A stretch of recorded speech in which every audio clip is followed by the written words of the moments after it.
खूब ज टेस्टी और परफेक्ट माप साथ बनेलो आ छाशनो मसालो जो तमे छाश में नाखशो तो तमारी छाशनो स्वाद जे छे ए अनेरो आवशे। तो आज आपणे एक मसालामांथी बे रीते छाश बनावीशुं, तो विडियो स्किप कर्या वगर आगळ सुधी जोता रहेजो।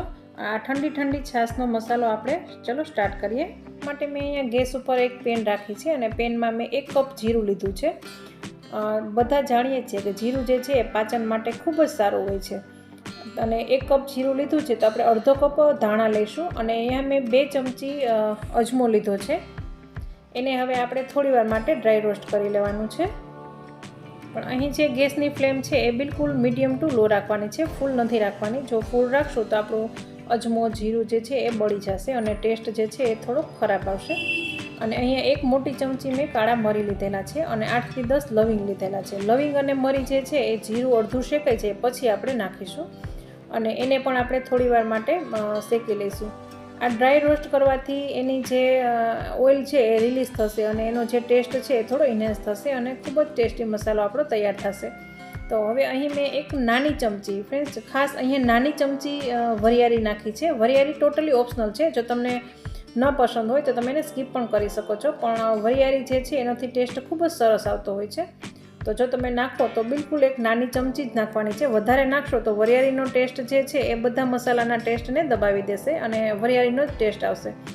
તો હવે આપણે ગેસ બંધ કરી અને થોડીવાર માટે એને ઠંડુ થવા દઈશું અને થોડું હલકું ગરમ હોય ત્યાં આપણે મેં અહીંયા ફુદીનાના સુકેલો ફુદીનાના પાન લીધેલા છે। જો તમારી પાસે સુકેલા ફુદીનાના પાન હોય તો નાખવાના છે, પણ જો તમને એનો ટેસ્ટ પસંદ ન હોય તો તમે એને સ્કીપ પણ કરી શકો છો। પણ ખાસ અહીં ફુદીનાના પાનનો તમે લો તો એ પણ બિલકુલ થોડા જ લેવાના છે। અને હવે આપણે ડ્રાય મસાલામાં જોઈએ તો મેં 1 ચમચી હિંગ નાખી છે અને અહીં મેં સિંધા લૂણ લીધેલું છે, તો મેં 2 મોટી ચમચી સિંધા લૂણ લીધેલું છે અને અહીંયા સંચળ પાવડર મેં 3 મોટી ચમચી સંચળ પાવડર લીધેલો છે।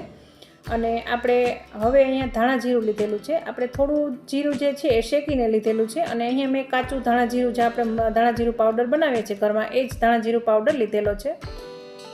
કાચું જીરું અને શેકેલું જીરું બંને જ્યારે મિક્સ થાય ત્યારે એનો ટેસ્ટ ખૂબ જ સરસ આવતો હોય છે। ફ્રેન્ડ્સ તમે એકવાર ટ્રાય જરૂરથી કરજો। તો હવે આપણે એ બધું છે એને આપણે પીસી લેવાનું છે। તો તમે જોઈ શકો છો આપણો જે મસાલો છે એ બનીને તૈયાર થઈ ગયો છે। તો હવે આપણે એને ચાળી લેશું। તો મેં અહીંયા ચાળણીમાં નાખ્યું છે, એનાથી શું થશે આપણો કંઈ પણ મસાલો આખા રહી ગયા હશે તો એ બધું નીકળી જશે અને આપણે છાશમાં આડું નહીં આવે।